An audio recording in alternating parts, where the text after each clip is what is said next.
Online shopping ज्यादा करते हैं तो अब आपको अपनी जेब थोड़ी ज्यादा ढीली करनी होगी आगे चलकर। जी हाँ, केंद्र सरकार अब ई कॉमर्स उद्योग पर सर्विस टैक्स लगा सकती है। जाहिर सी बात है, अब तक कंपनियां जो डिलीवरी चार्जेस और आपसे कुरियर चार्जेस वसूलती थी, अब वो आपसे सर्विस टैक्स भी वसूला करेंगी, जिसका सीधा असर आपकी जेब पर पड़ने वाला है। कैसे, आइए जानते हैं इस रिपोर्ट में।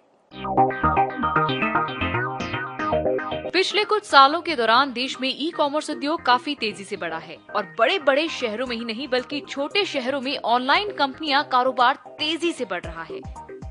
इससे उपभोक्ताओं को उत्पाद सस्ते मिलने के साथ ही घर पर भी उपलब्ध हो जाते हैं। ई शॉपिंग के कारण पारंपरिक बाजार को काफी नुकसान हो सकता है, जिसको देखते हुए सरकार ने ई कॉमर्स के जरिए राजस्व बढ़ाने का तरीका ढूंढना शुरू कर दिया है। वित्त मंत्रालय के एक अधिकारी के मुताबिक ऑनलाइन रिटेल में कई ऐसी सेवाएं शामिल हैं जिन पर सेवा कर देय होता है, लेकिन ऑनलाइन कंपनियां इससे नहीं चुकाती हैं।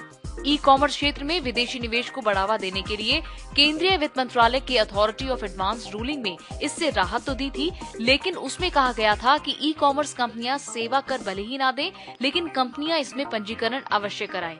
सेवा कर विभाग के एक अधिकारी के मुताबिक इस क्षेत्र की अधिकतर कंपनियों ने सर्विस टैक्स रजिस्ट्रेशन नंबर नहीं लिया है। केंद्रीय उत्पाद एवं सीमा शुल्क बोर्ड यानी सीबीईसी के सूत्रों के मुताबिक ई कॉमर्स क्षेत्र में काम कर रही कंपनियां क्या क्या सेवाएं उपलब्ध कराती हैं और उस पर कैसे सेवा कर वसूला जा सकता है। अभी तक जो पता चला है उसके मुताबिक ऑनलाइन कंपनियां विक्रेताओं को एक गोदाम उपलब्ध कराती हैं जहां सामान रखा जाता है और ऑर्डर के मुताबिक उसे पैक करके कुरियर के जरिए भेजा जाता है। इसमें वेयरहाउस, पैकेजिंग और कुरियर सर्विस पर सर्विस टैक्स बनता है।